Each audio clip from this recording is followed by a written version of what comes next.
खबर शामिल करते हैं डिस्ट्रिक्ट व्याड़ी से। मोहम्मद मौसम की रिपोर्ट के मुताबिक मरकज़ ठेंगी यूसी नंबर 2 अहले सुन्नत जमात का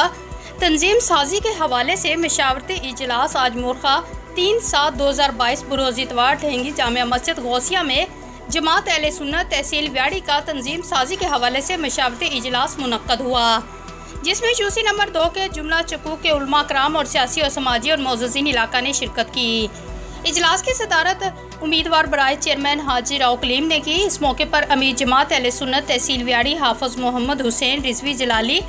मोहतरम राना अनवर तारक, ऑर्गेनाइजर जमात अहले सुन्नत तहसील व्याड़ी ने इज़हार ख्याल करते हुए कहा कि इस वक्त उम्मत मुसलमान को इताअत की सख्त ज़रूरत है ताकि हम मुनज़्ज़म तरीके से आलमी सतह पर अपनी आवाज़ पहुँचा सकें। इस मौके पर इलामा सईद, इलामा मंजूर राव, मोहम्मद तस्लीम अनवर राव, तमकीन मास्टर गुलाम जलानी राव, नदीम जावेद राव, मोहम्मद अशरफ राव, शाहिद नियाज और दीगर मोअज़्ज़िज़ीन इलाका